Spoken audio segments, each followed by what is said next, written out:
see what Joy's done every time she tops me off at celebration, yeah.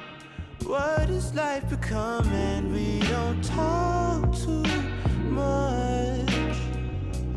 Could this be a strange new love I've got? Plus she's always got that loud pack inspiration for this soundtrack. Every time she throws that ass back, all she says is take me away. Take me away. Take me away.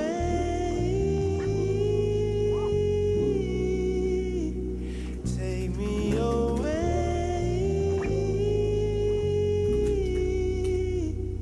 Bonjour, bienvenue dans ce nouveau vlog. Aujourd'hui on est lundi. Vous avez vu des petits clips de mon séjour à Londres en fin de semaine dernière.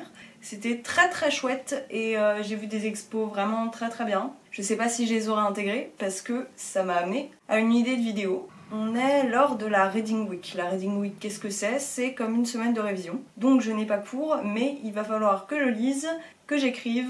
Le programme d'aujourd'hui, c'est que j'ai déjà fait ma traduction, donc tout va bien. J'ai un essai sur Beauvoir à rendre en avril, mais qu'il fait 4500 mots, donc environ une dizaine de pages, et que j'en ai deux à rendre pour la même date, donc ça serait bien que je me bouge un peu. L'idée, c'est de brainstormer aujourd'hui, de faire le plan. Ensuite, je veux re-regarder les dates d'inscription dans les masters qui m'intéressent, et brainstormer aussi par rapport aux masters qui m'intéressent et auxquels j'ai déjà postulé. Donc ça, je le ferai soit aujourd'hui, soit en début de semaine. Je me donne jusqu'à mercredi, jeudi pour brainstormer un peu et après mettre en page. Parce qu'il faut que je l'envoie avant le 30 mars sous voie postale. Donc ça serait bien que je rédige un peu ça et que ça soit un peu construit. Je reviens aussi après avoir survécu au montage avec Final Cut du bilan culturel de janvier. Ça a été tout un périple, je vais pas faire une story time, mais j'ai dû faire au moins 5 exportations avant que la vidéo arrive. Comme quoi, quand on change de logiciel, tout de suite on est un peu perdu. Je suis prévenue pour la prochaine fois.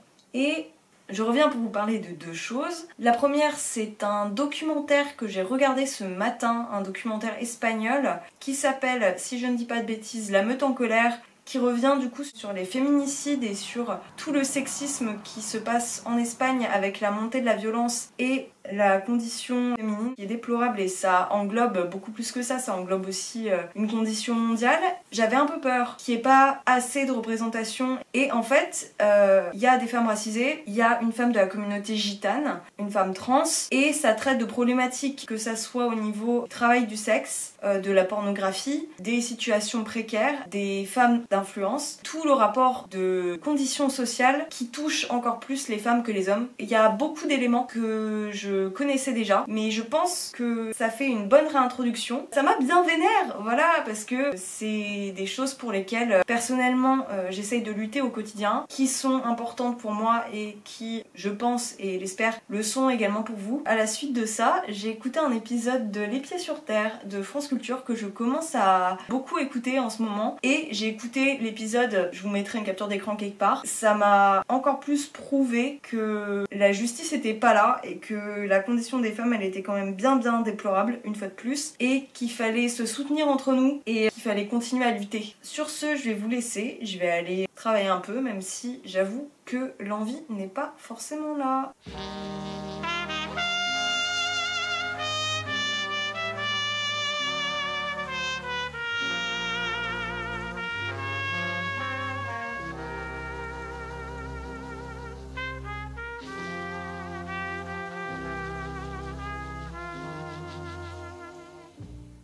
Hello, on est mardi, il est environ 10h15. Je m'apprête à aller travailler dans un café pour continuer ma dissertation. J'ai déjà commencé un plan, je vais voir comment ça s'articule autour du terme de mythe chez Barthes et chez Beauvoir. L'idée, c'est d'aller travailler 1h15 ou 1h30, de pouvoir lire les lectures secondaires, revoir un peu, notamment chez Beauvoir, parce que là, j'étais dans ma ligne de tir hier. et puis de mettre un petit peu tout ça en place pour réussir à faire un plan un peu plus construit. Et puis après je rentrerai et puis je ferai un petit point sur mes lectures actuelles et celles que je prévois dans les jours à venir. J'espère que pour ceux qui ne sont pas forcément friands d'études, ça vous plaira quand même. Et puis on se retrouve tout à l'heure. Ciao.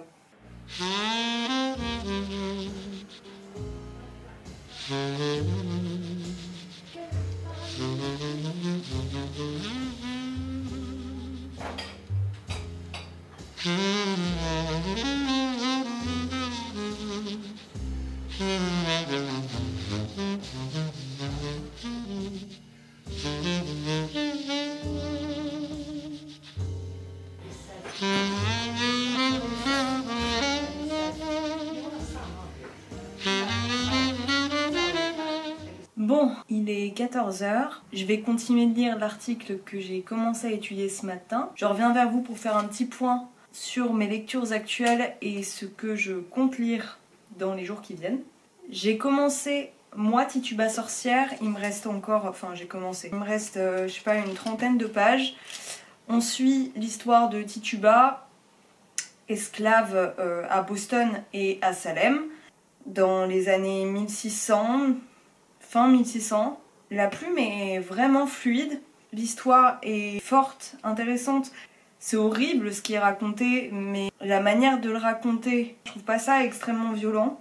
Je suis toujours très en retrait par rapport aux livres plus actuels parce que je trouve que l'écriture est moins recherchée. Je trouve que c'est quand même très intéressant. Donc quand je l'aurai terminé, je vous en parlerai. Je pense que je vais essayer de le terminer aujourd'hui, surtout que ça se lit très bien. J'ai une anthologie de poésie à lire, donc ça va se faire relativement rapidement. Il y a des poèmes de Louise Labbé, de Clément Marot, de Ronsard, de Dubélé, de Baudelaire, de Verlaine, d'Apollinaire et d'Aragon. Il y a la traduction en anglais aussi, donc finalement ça va se lire très vite, surtout que la majorité des poèmes, je les connais, même si je les ai pas tous étudiés. Par exemple, le Baudelaire, le lycée et la fac m'ont permis de le voir souvent. Et après, pour moi, alors je suis dans un choix incroyable pour ma prochaine lecture entre Camus et Mémoire d'une jeune fille rangée. Parce que tout me crie de lire Mémoire d'une jeune fille rangée actuellement. C'est-à-dire que je le vois passer partout sur les réseaux sociaux. Clarinette en a parlé dans son dernier bilan culturel. Je suis dans la réétude du Deuxième Sexe tome 1. C'est-à-dire que Beauvoir entre dans mon quotidien en me disant « Viens me lire ». Donc il est possible que je switch de Camus jusqu'à Mémoire d'une jeune fille rangée. Le seul truc, c'est que Mémoire d'une jeune fille rangée, j'ai un peu peur d'être déçue tant j'en entends parler. Mais ça serait quand même intéressant pour mon travail, et que j'en ai très envie, mais qu'il est quand même un petit peu épais, et que j'ai aussi l'expérience intérieure de Bataille à terminer pour dans 10 jours, et que je déteste lire 2 livres en même temps. Je sais pas comment les gens font, mais personnellement, j'ai énormément de mal à faire ça.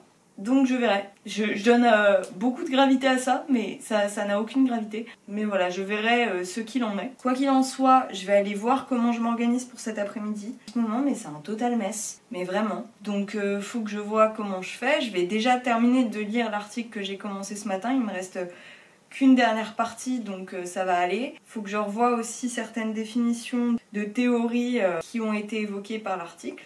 En vrai, il faudrait que j'aille faire les courses, mais j'ai une flemme monumentale. Il est possible que je remette ça demain.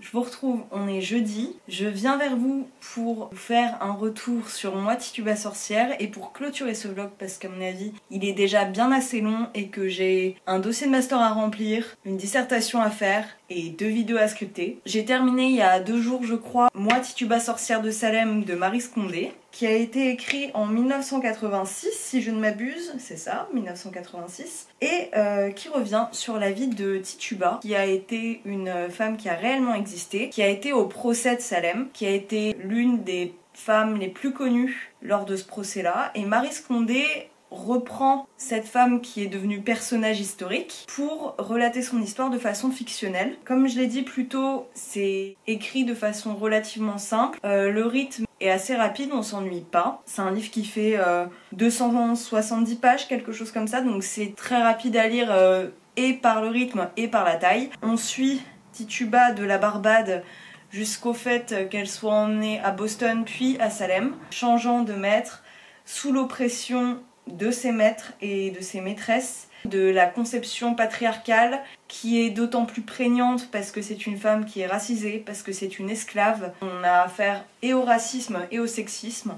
Néanmoins, je trouve que c'est pas dur au sens où pour moi c'est pas spécialement graphique. Je saurais pas trop quoi en dire d'autre. C'est assez intéressant et ça replace bien ce qui s'est réellement passé et toute l'espèce de mystification qu'il y a eu autour du procès des sorcières de Salem.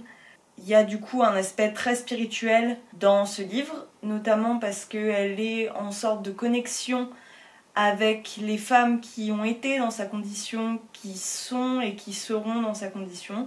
Il y a une empathie de la part du personnage principal. Il y a une place qui est accordée à la famille qui est prépondérante. Et oui, et ce que j'ai aimé, c'est que pour moi, il y a des références sous-jacentes. Par exemple, c'est très bête, mais je me rappelle de ça parce que c'est vers la fin du roman et que ça a résonné en moi parce que c'est une artiste que j'aime beaucoup, mais il y a un moment où Maryse Condé utilise le terme c'était un fruit étrange ou un drôle de fruit. Et forcément, ça fait tout de suite penser à Strange Fruit de Billie Holiday. La chanson en elle-même se réfère à la condition des esclaves aux États-Unis et notamment à la pendaison. Et Strange Fruit, c'est justement les esclaves qui sont pendus. Et donc elle utilise ce terme, et là je parle que d'une référence parmi tant d'autres. Mais il y a plein de petites références à des œuvres culturelles qui sont annexes. Donc j'ai trouvé ça intéressant et bien joué. Je pensais très sincèrement que le livre était plus récent, et en fait non, mais c'est qu'il y a vraiment eu tout un engouement ces derniers temps autour de cet ouvrage, notamment grâce à Sorcière de Mona Chollet. Mais je vous le conseille, c'est pas forcément ce que je lis habituellement, mais j'ai trouvé ça très intéressant, enrichissant aussi. Puis je suis contente d'avoir lu ce livre dont j'ai tant entendu parler. Donc voilà, vous m'excuserez pour la lumière, je filme avec le soleil ou sans et je ne maîtrise pas la météo une fois de plus.